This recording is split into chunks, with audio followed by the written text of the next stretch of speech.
Welcome to BC Outdoor Sport Fishing with your host, Mike Mitchell.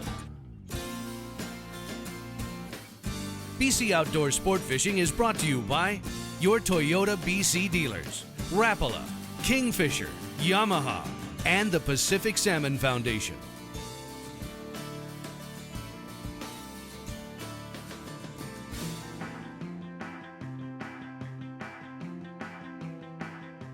Hello everybody, welcome to BC Outdoor Sport Fishing. I'm your host, Mike Mitchell. Today we're heading over to Barkley Sound. Right now we're on BC Ferries. We're on the Coastal Inspiration out of Tsawwassen, heading over to Duke Point. We just popped upstairs here. We're going to take in some of the amenities, grab a coffee, enjoy a beautiful view obviously of what we got going on here between the mainland and the coast. Once we get into Port Alberni, we're going to meet up with Jeff Barter from Yamaha Canada and also Steve Sear from Yamaha Canada. And we're going to go fish down in Barkley Sound and hopefully get ourselves some chinook salmon.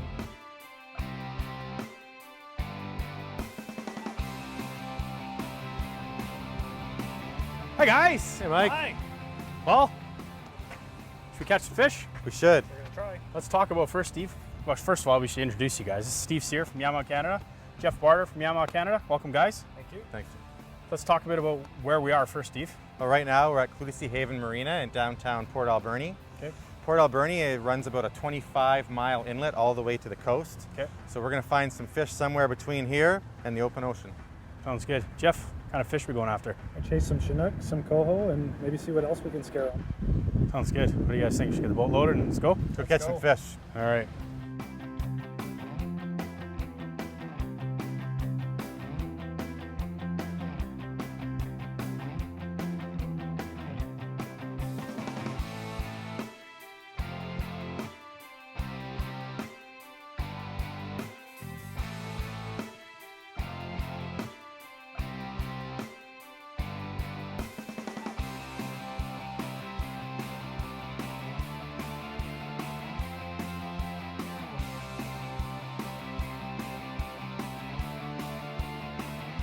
There we go. Nice. Got our first fish of the day, guys, already.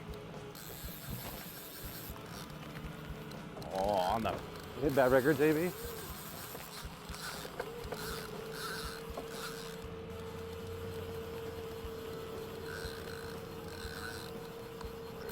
surface.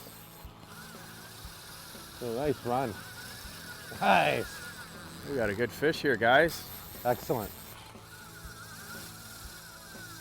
If you can get that up in Pressure the on them.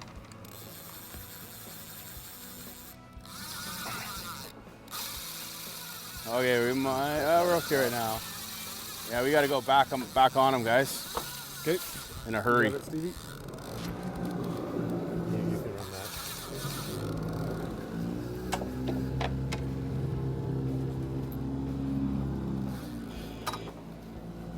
That's a good fish. That'll be good. Not too much. Not too much. Okay, that's good. Slow down. Let's go slow.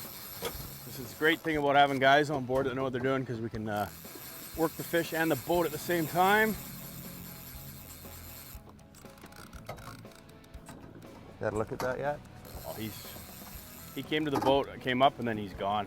He saw you. Yeah. So let's talk a little bit about where we are. I mean, this is first tack of the morning. So right now Pretty we're on the Bamfield side of Barkley Sound. Yeah. So we're probably about 20 minutes away from Bamfield. Here, let me back up a bit, Steve. You can go on the inside there. And when we're talking off camera here, just about the different areas and stuff that are all up here. You got some full service stations, gas. You got gas right up in here, and you got gas at Poet Nook, in Kildonan and Bamfield as well. Yeah. This is Imperial Eagle Channel, so this is wide open to the ocean. This is a very good throughway for fish to come through, migrating up into the Alberni Inlet. And all these fish are heading up Stamp River. Yes, they are. Yeah. Excellent. These are all some local fish. So this is an interesting one on this rod here because we put down, and we'll show it, we procured up some bait last night and did some very, very bright chartreuse green bait to try first thing in the morning. Very bright. And this is stuff that Phil Perone came up and showed me how to do. The office there, and I thought, you know what, we're gonna give it a try here. We're gonna fish bait, so let's do up we did some bait and brine on the other side, which is clear. And then we did this up in this bright, bright green, and first tack. We might be... Anchovy, 49 feet. Yeah. And he came up to the surface of this fish once and then took off, so I'm hoping that he is Mr. Chinook, but he's not fighting like a coho, that's for sure. So there's that flash or pop. Now we got our first look at him here. Yeah. He's still in full control, by the way.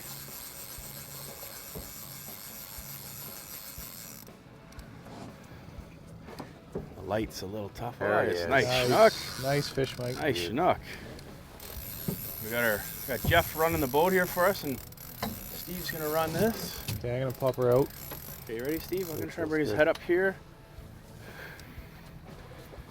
Nice fish, Mike.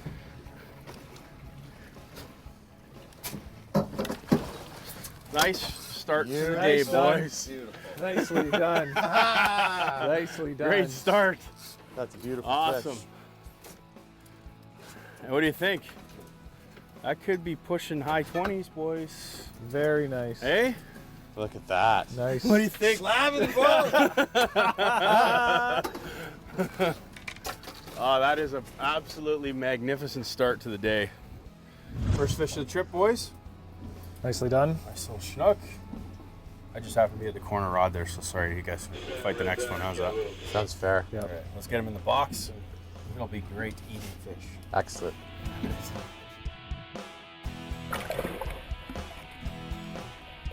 There's more BC Outdoor Sport Fishing right after this break. Closed captioning is provided by Ace Line Hauler, the only prawn trap puller built West Coast tough.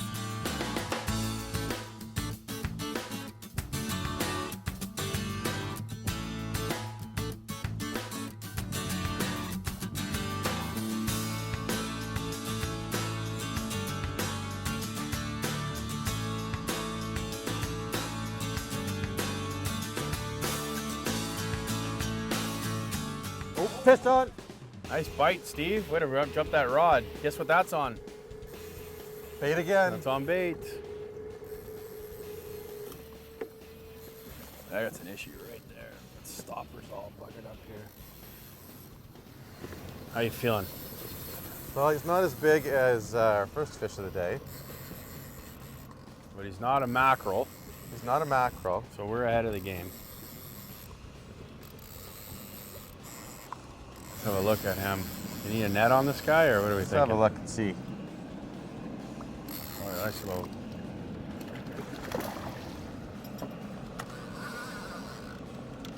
Oh, nice bite there.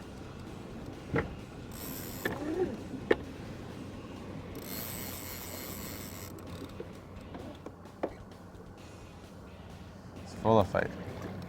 Nice. Coho. Oh, Jack Chinook. What do we got here? I can't see Looks with like, that light. looks like a little jack spring. We should let him go. Okay, let's get the. Grab me a gaff.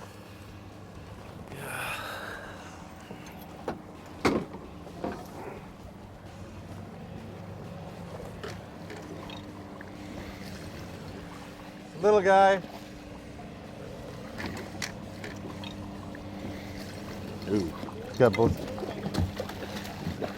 He's got both hooks in him. Oh no, just one now. Good, good, good, good.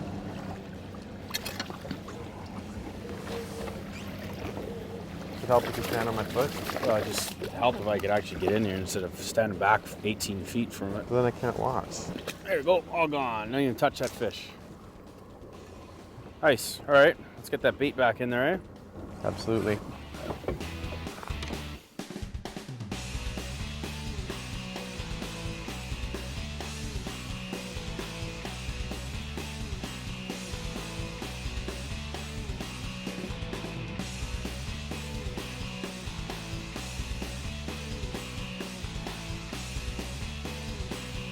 Is it there?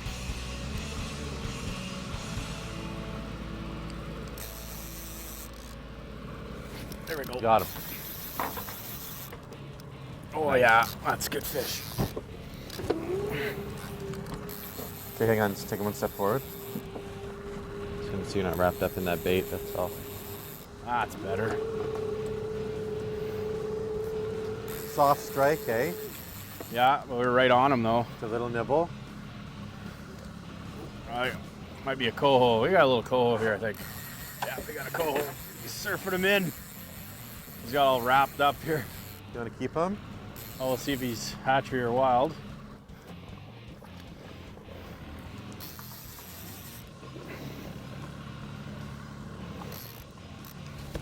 Okay, neutral again. He's right in the prop wash here. Come on, buddy. I didn't see a fin. Did you?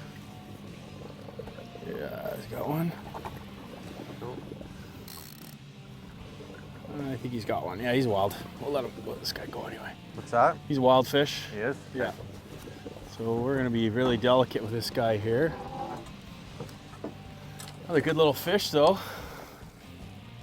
Not an aggressive bite though, eh? We're just kind of watching. It was like a tap, tap, tap and wait and then set up on him. Juice left here. We're gonna let this guy go. Got some slack there for you.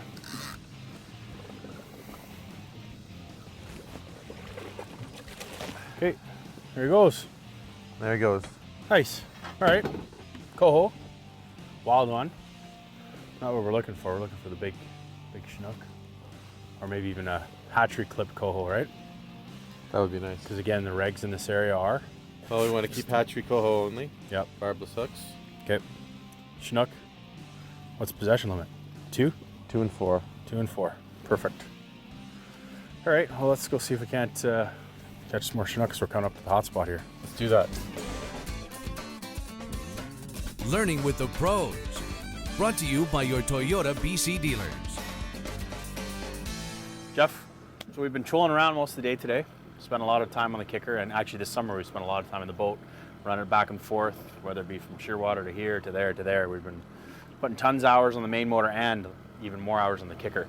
So one of the few things that we can do are... Well, a key one is those low RPMs, you're going to get carbon buildup. Okay. And there's only a couple of ways you can get rid of that, and the key one for us is an additive that we've created a couple of years ago called Ring Free.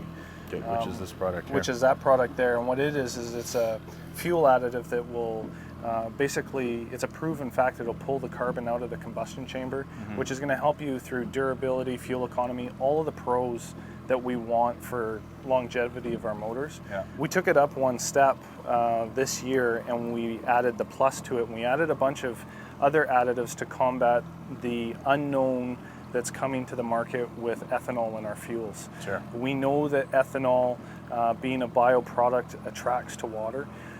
What that's going to do is that's going to cause corrosion. The other thing that we know is that a byproduct of ethanol when it's being built is sulfur sulfates. Okay. And those are very corrosive, and we have a lot of fine and precious metals that are welded in fuel senders and other electronic products that are associated with fuel delivery, and those will get corroded with that basically the ethanol. Cool.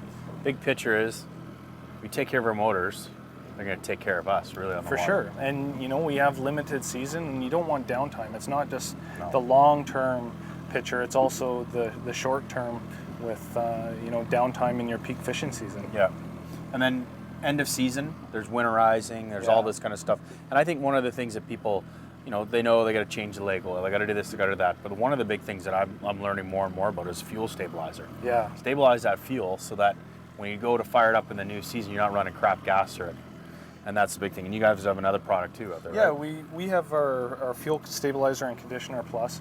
Fuel is a byproduct of crude. It wants to go back to its natural state, so it wants to basically congeal. And you get that in small passages of either injectors or carbs. You're going to get gummed up very quickly, and it wants to go back very, very quickly. The fuel we have today is not the same fuel our parents had. Yeah. And again, you take care of your boat, it's going to take care of you. It's going to take care of you. You spend more time on the water, less time in the shop. You betcha. All right, sounds good.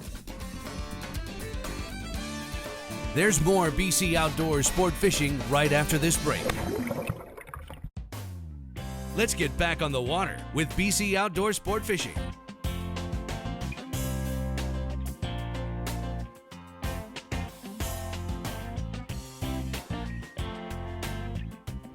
We've just done a few tacks. It's been, what, 4 hours since anybody's caught any fish, not just us. So we're gonna try some new things. So we're gonna put on a herring with the teaser head, Reese Davis teaser head. And I'm gonna inject it with some anchovy oil as well, so it's gonna leach out. And again, we're working through the kit right now to see if we can't get any fish. Nobody else around us is catching anything, so I don't feel too pressured, but still want to catch fish, right? We're not alone on that one. No, we're not. But that's the way it goes.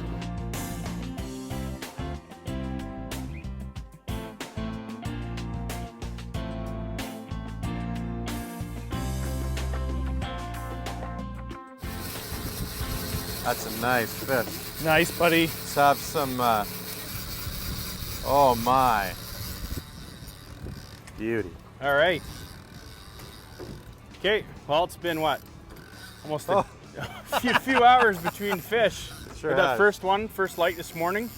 Communication between the angler and the boat operator is good. So we got a good chinook on here, obviously. Feels good. Chinook salmon. Took a quick peel there, went for a good run. So not only, Steve, are you a great angler, but you're also one of our Yamaha reps here in BC here. So, and we've been talking a little bit off air about some of the new product and stuff and some of the changes that have happened over the last year in the Yamaha product. And we're running a 225 here, but there's been some changes, I believe, too, to the new 225 and some of the other outboards that are out there, right? There has. We have two models of 225 four-stroke now. Okay. So we kept this very popular cable shift model, Yeah. but added our variable cam timing Okay. from our 3.3 liter 250 to give it a better bottom end hole shot. Yeah. We also completely redid a new 4.2 liter 225 from the ground up. Yeah. And it's an electronic shift Okay. motor. Our new 4.2 liter, Okay. very popular with the new boat packages, Yeah. with its digital electric controls. Have a look at him. A nice fish. Thanks, Jeff. And he's in the net. Nice. All right. Beautiful. Fantastic. Nice fish, Steve. Thank you very much. Beauty. So again, it's not really that hard. All we're doing is fishing longer leaders, Reese Davis teaser heads. We're going with the Glow Army Truck one, right? And we're fishing the Chernobyl bait, we're calling it, because we're doing some of that Procure bait coloring, and that Our seems secret weapon. Wow, it's worked so far. Got It's two decent fantastic. fish. On the other side, we're fishing right now a spoon and a flash. We're just trying to vary it, give it a little bit of variety, see what's out there, right? That's a good fish. That'll run in the early 20s. Absolutely. We're not seeing a lot of fish caught, so I No. think that gave us an advantage today. Yeah, nice job. Well, let's get them in the box, get these rods back down, go from there. Sounds great. And now, here are all the secrets of our tackle and gear. Hello folks, we're going to talk to you a little bit about the gear that we've been using on today's episode. We started out again with the classic Moocher Rapala rods. This is the light to medium action, moderate fast, 10'6" mooching rod. Nice Awesome feel rod, to it. yeah, great design. Lots of sensitivity for us for sure. Paired up with the NC1 North Coast 1 mooching reel. And again, we paired it up with our Suffix 25-pound monoline. And again, Steve, you being the local, this is where you went through the tackle box and decided what was going to work out of our selection here, and we had some success today. There's some great stuff in here. We had lots of success with these Coyote flashers. Okay. Fantastic. A couple with these Reese Davis teaser heads. The Bullet Roll Purple Haze was my favorite. I'm going to take this one home with me. Then, of course, the Glow Army Truck Yeah. was fantastic for us today. Okay, cool. And we used obviously 2X strong Gamakatsu hooks with a 4/0 stinger. Yeah, those tandem hook setups were great. We were very often getting both hooks into the fish. Yeah, great stuff. And then this is probably the key thing is the leader length. We're using about 6-foot leader behind the flasher, and we're using 30-pound Suffix fluorocarbon leader. And that seemed to be the difference. Every guy that we saw with a fish had a long leader out there. Absolutely. So we matched what everybody else is doing and went with it there. Now the bait selection. Oh, I the mean, this bait. is an anchovy fishery here. So the first, last night before we decided to go out, I was doing a little science experiment, as we like to say, and I was brining up some bait. So we had some regular brine bait with the bait and brine, but we also did up some in the badass bait dyes.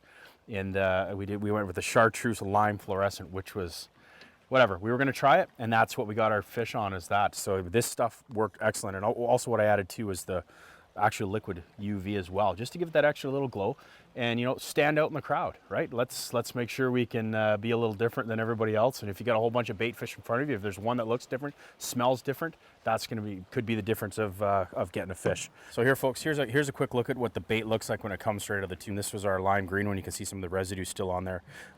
Those work great. You know, I can't forget to mention the boat. Fishing off the 24-foot Kingfisher, really comfortable, stylish. Handled the water really worked nicely. really well. Lowrance equipment on there, so we knew where we were going, knew how to get back. Downriggers are awesome, up and down as fast as we needed to get them in and out of bait trouble. And of course, you can't forget about the reliable motors on the back of the boat. Of course. 225 to get us where we needed to go, and the 9.9 was the ticket for getting us proper speed and trolling around the grounds. Ran all day flawlessly. Yeah, no problem at all there. So again, folks, these are some of the things that we've used. We're going to flash up a quick list for you, get your notepads out, take some notes, get some of this gear, and I know you'll be as successful in the water as we will.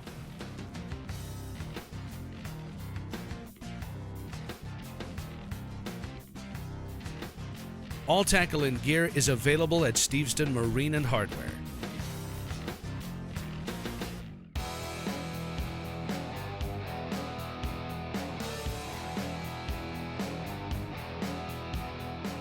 Well, guys, as every trip goes, there comes an end. We've had a couple days, decent fishing. You know, we got a couple decent chinook, coho, another small chinook, lots of mackerel. Lots of mackerel. Lots of mackerel. But that's the way it goes. That's fishing, right? It And is. I'm happy. We got, like I said, we got two beautiful chinook salmon. Well, that's what we came for, right? That's the way it goes. But we had lots of great talks. We educated people on some new motors. We educated people on some product to make sure their engines don't crap out during the middle of the season for them. So I think we covered a lot of stuff here, right? Agreed. But thank you, Steve, for coming. Mike. Thanks, Jeff, for Thank coming. you. Appreciate it. And thank you, viewers, for joining us on BC Outdoor Sport Fishing. We look forward to having you join us again on another episode. Also, make sure you stay tuned during the credits here. We'll answer some of the questions that were submitted by the readers and on Facebook and Twitter as well. BC Outdoor Sport Fishing has been made possible by your Toyota BC dealers. Rapala, crafted from experience. Yamaha, what kind of Yamaha are you? Kingfisher, fish the good times. The Pacific Salmon Foundation, bringing them back stream by stream. Along with The first question is from Robert. Jeff, maybe you want to answer this one, is what's the best depth for fishing for chinooks out of the Alberni Inlet here? Top 50 feet this time of the year. Okay, that's good. And again, this time of year is mid-August Mid-August. right now. Yeah, so we're starting to come through right now. So, okay, next question for Steve here is from Alex. How many rivers flow into the Alberni Inlet, and how many of them are supplemented by a hatchery? You know, there's several rivers flowing into the Alberni Inlet, probably four major. Okay. We have the Nitnat, China Creek, the Stamp, and Coos Creek. Of those, two of them have hatcheries, up in the Stamp River and at Nitnat. Okay, perfect.